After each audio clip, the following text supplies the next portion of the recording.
Bismillahirrahmanirrahim. Alhamdulillahirabbil alamin wassalatu wassalamu ala sayyidina Muhammadin sallallahu alaihi wasallam wa ala alihi washabihi ajma'in.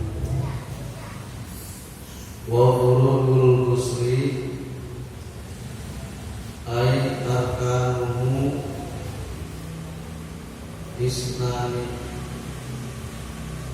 niyatu rafil hadasil akbari ay rafu hukmi dzalika li umumi qaulihi sallallahu alaihi wasallam innamal a'malu binniyati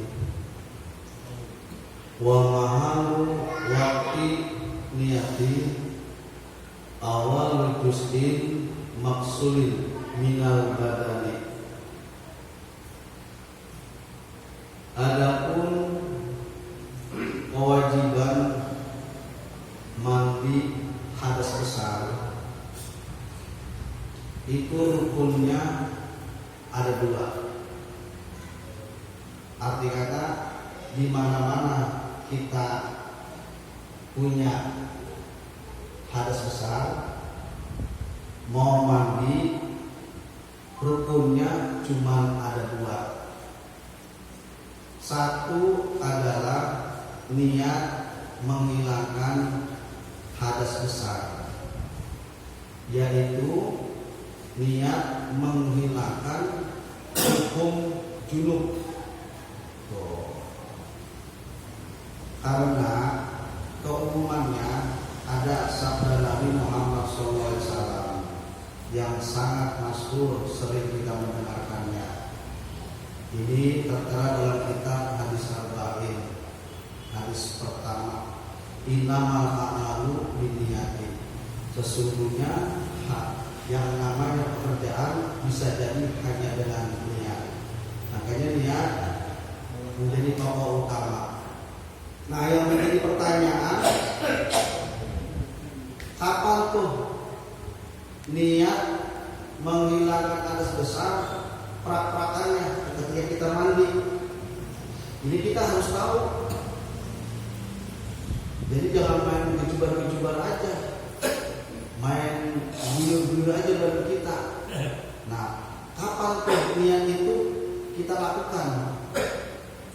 Wa mahalu waktu niyati, adapun tempat waktunya niat mandi hadas besar adalah awal juz'in maksulin minal badani. Pertama, bagian daripada badan kita yang kita basuh, yang kita mandiin. Contoh, kita megang air, ya kan, megang air. Nah, kita mau siram kemana air nih? Umpamanya kita mau siram bagian ke jidat. Nah, berarti pada saat itu air jatuh ke jidat, itu baru niat. Barang niat. Barang niatnya. Jadi pada saat air jatuh ke jidat, baru niat. Saya nggak mau dari jidat. Dari mana namanya? Dari kaki. Silakan. Awal juz'in maksulin. Pokoknya yang pertama bagian anggota badan kita yang kita siram pakai air. Umpamanya kaki kanan dulu, ya kan? Kita mau siram, nah, pada saat air jatuh ke kaki kita, di situ baru niat. Baru niat.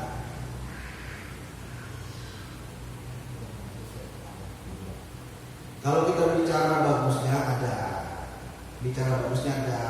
dari yang bagus itu sebenarnya bukan dari atas, dari bawah, ya.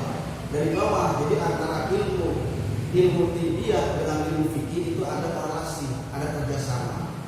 Yang bagus itu dari bawah, dari kaki kanan, kaki kiri, naik ke atas, paha kanan, paha kiri, naik ke atas lagi, perut, ya kan, perut kanan, perut kiri, naik ke atas lagi, dada kanan, perut kiri, naik ke atas, pipi kanan, pipi kiri, baru naik ke berubun. Kalau kita langsung ke bagian atas, itu bahaya, berisiko. Jadi antara ilmu fikih dengan ilmu tibiah itu ada korelasi, ada kerjasama. Jadi di mana kalau di abdolnya, lebih abdolnya dari bawah. Tapi dalam hal ini khilaf para ulama. Ada yang mengatakan lebih utama itu di mana? Dari atas. Cuma ketika ditinjau dari segi tibia, ternyata yang lebih bagus itu dari bawah. Suka kanan dulu, kaki kanan. Kalau kata bahasa, saya pengennya tangan kanan dulu, nggak apa-apa, silakan, nggak masalah. Jadi bicara tentang mau bagian atas bagian bawah itu bukan wajib. Mendahulukan kanan itu bukan wajib. Yang wajibnya adalah ketika air jatuh pada bagian badan kita, disitulah kita beraniat. Mau dari mana aja silakan. Pokoknya yang penting seluruh badan kita berasa. Tapi kalau bicara keutamaan itu sunnahnya, dahulukan yang kanan, baru kiri. Dahulukan dari bawah, baru ke atas. Kalau kita bicara sunnahnya, kalau bicara wajibnya, terserah mau dari mana aja. Kita mau mulai nyiram badan kita, dibarengi dengan niat.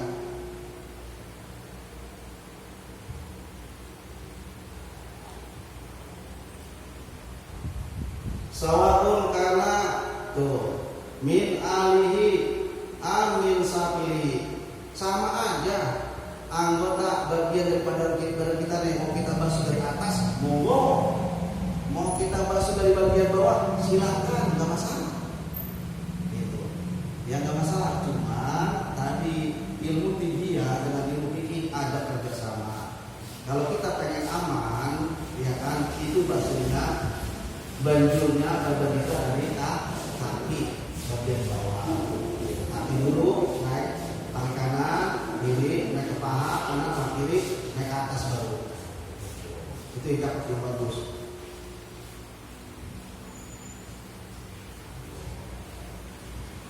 Jadi mau bagian atas silakan, mau bagian bawah silakan, nggak masalah itu Pak. Walau halata istinjai, meskipun itu orang yang kan ketika dia mandi ada dosanya dibarengin sama istinja. Maksudnya bagaimana? Biasanya orang kalau masuk ke dalam WC mau mandi yang besar nih, pasti dia pipis dulu. Betul nggak? Pipis dulu pasti ada keluar tuh. Nah, nggak apa-apa dibarengin. Dengan apa? Dengan istinja. Maksudnya bagaimana praktekannya? Begini contohnya. Masuk ke dalam WC, ya kan? Kita udah niat nih. Wa talaffuzu biha sunnatun, mengucapin niat dengan lisan sunnah. Nawaitu husna birokah dan sangat bari anjamil badani pabrik-kalah. Nah, kita ucap itu cuma sekedar sampai dalam kuping kita doang. Namanya kalau bahasa Sunda itu memesan. Jadi bahasanya itu opak kami kalau bahasa Betawi. Kuping kita doang dengar tuh. Nah, itu mengucapin begitu niat. Kapan wajib niatnya? Wajib niatnya adalah ketika air kita siram tuh pada bagian badan kita. Nah, ketika air jatuh di salah satu bagian badan kita, dibarengi tuh niat. Tempatnya di mana? Wa ma'allah atau tempatnya di hati. Jadi pas lihat air jatuh di salah satu bagian badan kita, hati ngomong nih. Apa ngomongnya? Nah, ucap itu niat. Niat ngilangin hadas besar dalam hati itu. Jadi air jatuh ke salah satu bagian badan kita, hati kertek. Ucap di niat. Itu. Nah, itu wajibnya. Nah, setelah beres, drek aja. Pipis, umpamanya. Pipis semuanya pipis. Ya kan, ada kedinginan, pipis. Nah, nggak apa-apa dibarengin. Udah sekalian cebok sekalian istinja. Nggak apa-apa. Tetap niat istinjanya ada.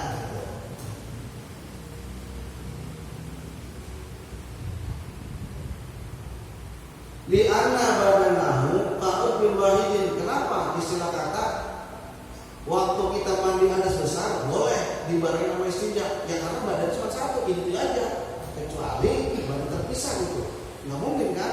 Nah, makanya nggak bisa dipisahkan. Orang mandi hadas besar udah pasti dia pipis karena kedinginan. Tuh, makanya li'anna badanahu ta'ud bil wahidin. Karena seluruh badannya itu seperti anggota yang menyatu. Arti-kata ketika dia mandi hadas besar, udah pasti dia pipis, maka nggak apa-apa. Di situ juga sekalian istinja. Nah, bagaimana hukumnya berkaitan dengan mandi hadas besar? Apakah harus teratur dari atas ke bawah atau dari bawah ke atas? Nggak mesti begitu. Malah tertiba pilih, nggak mesti kita yang namanya tertib di dalam membasuh anggota badan. Umpamanya kita nih mau kaki dulu. lalu tangan kanan, terus kaki kiri, terus tangan kiri, nggak masalah. Karena kenapa? Nggak ada hukum ketertiban di dalam mandi hadas besar. Yang penting pokoknya apa? Wajibnya seluruh badan kita basah. Itu yang pokoknya niat dan seluruh badan kita basah. Beda sama wudhu. Kalau wudhu astotip, wudhu mah astotip ya. Kalau mandi hadas besar terserah. Pribadi saya mau buru-buru dari atas, nggak apa-apa, silakan. Saya pengen pakai ilmu kesehatan dari kaki dulu, silakan, nggak apa-apa. Gitu.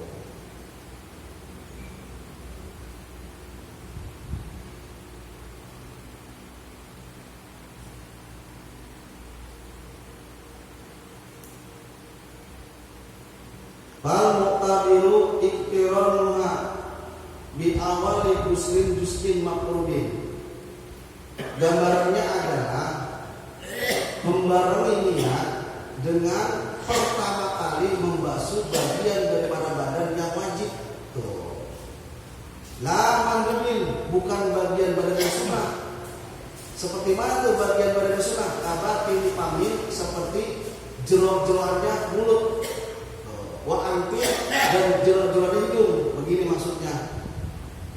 Ketika kita basuh air yang dibarengi dengan niat, itu harus anggota yang wajib dibasuh. Arti kata anggota yang terlihat oleh mata kita.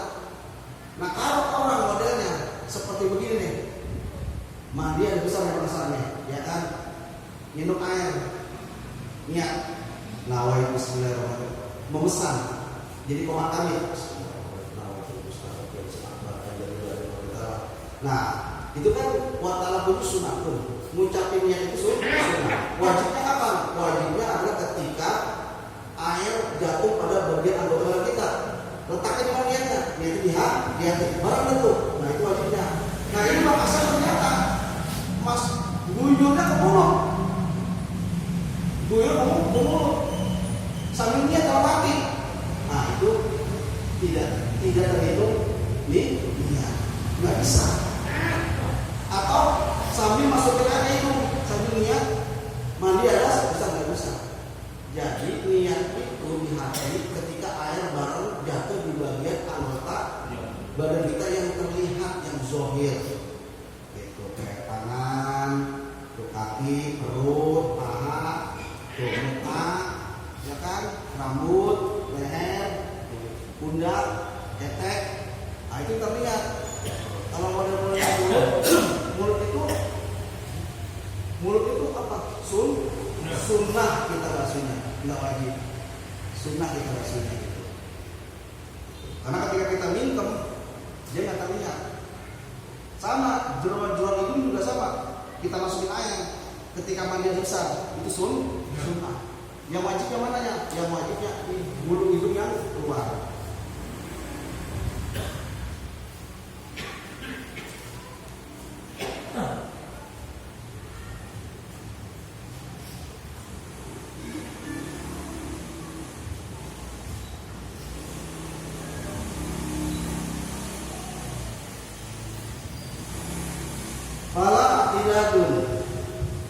Bigusli batilin alaiha, maka tidak terhitung. Arti kata tidak termasuk hitungan niat yang sah di dalam ilmu fikih ketika membasuh batin yang ada di bagian mulut. Jadi jeroan-jeroan mulut, bukan di situ alasan.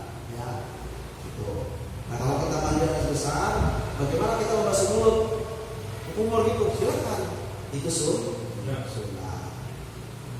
Yang wajibnya yang terlihat.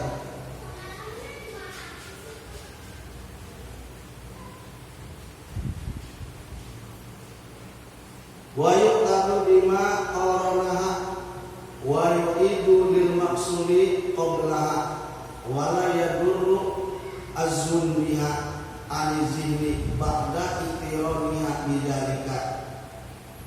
Nah, bisa dihitung niat kita ketika seseorang itu membarengi niat, ya kan, disertai anggota yang dibasuh. Yang dibasuh seandainya terjadi orang itu niat bareng itu dengan berkumur sambil lihat menghilangkan hadas besar. Nah kalau begitu dia harus mengulang kembali. Karena apa? Niat yang dia lakukan ketika air jatuh ke mulut disertai dengan niat dalam hati itu belum masuk hitungan. Maka mau dia harus mengembalikannya lagi. Apa? Ya udah gampangnya aja. Basuh aja yang kelihatan. Siram apa ke kaki kemana ya? Sambil dalam hati niat. Sekali dengan niat dalam hati nih. Selesai sudah. Udah biur gitu.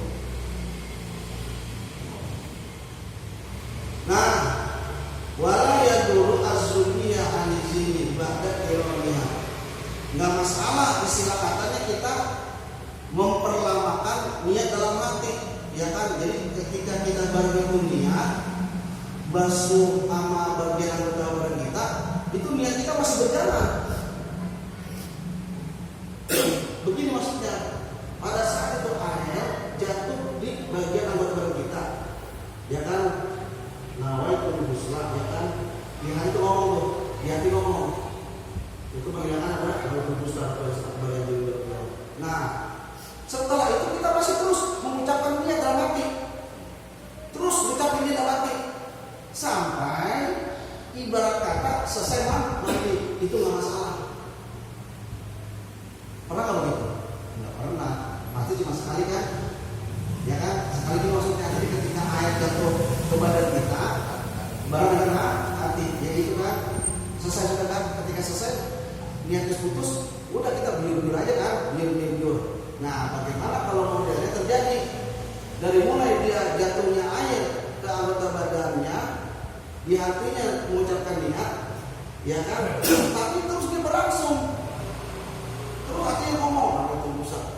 Kalau beda selama dengan selesai, niat lagi nawaitul husna. Sambil gitu, bagaimana? Nggak apa-apa gitu.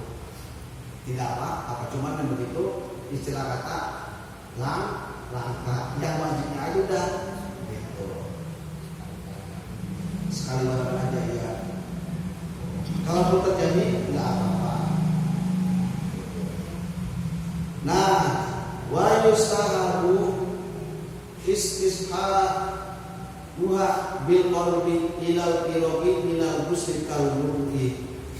Disunahkan, dianjurkan menyertai niat, ya kan, dengan hati sampai selesai kita mandi. Sunnah bahasa pernah begitu? Ada, pasti ketika air jatuh, ya kan, dalam hati ngomong kan, nawaitul husna, selesai kita udah biur kan, biur. Nah sebenarnya kita disunahin apa? Ini apa bisa dianjurkan. Jadi sepanjang kita masih mandi, hati kita masih apa? Niat mandi hadas besar. Bagaimana caranya? Silakan ditertegin aja dalam hati, tertegin. Jadi lapaknya itu terus dicapai dalam hati. Tuh, supaya apa? Supaya fokus. Saya enggak, ya nggak apa-apa. Namanya istisqa itu dianjurkan. Yang namanya dianjurkan berarti dia nilainya istimewa. Kalau istimewa kita tinggalkan, sayang. Gitu.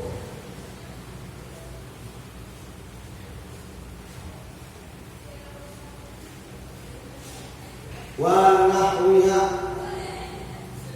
aikan niyati rabbil hadasi anjalil badani wa niyati rabbil janabati wa illam yuhayyin sababa awil haidi wa nifasi awil kusi awajibi aw istisbahati muktaqil ilatoh rabbil hadasi wa illam yuqayyidu bil akbari fa innawa al busra aqad palataki hada bihaqqi salimi. Nah, dan semisalnya arti kata di sini macam-macam gambaran niat yang kita ucapkan dalam hati, wajibnya dalam hati, ucapnya sunnah. Nah, dia macam-macam deh. Ada modelnya menghilangkan hadas doang, ya kan? Rohil hadasi anjamil badani boleh seperti itu.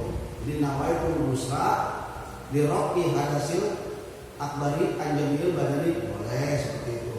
Atau niatnya begini, wa niyati raf'ul janabati seperti nawaitul ghusla li raf'il janabah. Boleh seperti itu. Jadi ada bahasa raf'unya menghilangkannya gitu.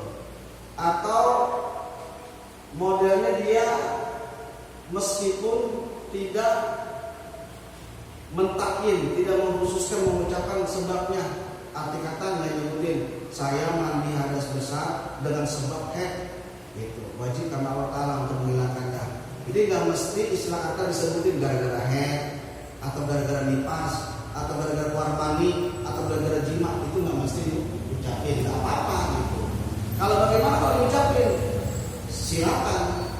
Seperti nawaitul ghusla sababal haidi li rafi hadasil akbari anjami berfadlillahi ta'ala. Saya niat ya kan karena sebab haid untuk menghilangkan hadas besar, wajib karena Allah Subhanahu wa taala. Atau nawaitul ghusla sababal jima'i li rafi hadasil akbari anjami berfadlillahi ta'ala. Saya niat ya kan dengan sebab karena habis hubungan badan suami istri untuk menghilangkan hadas besarnya, wajib karena boleh seperti itu. Kalaupun kita ucapin sebabnya, nggak usah sebutin gara-gara jima atau gara-gara haid atau gara-gara nifas, udah sebutin nggak apa-apa gitu. Cuma di sini kasih tahu apa dikasih tahunya?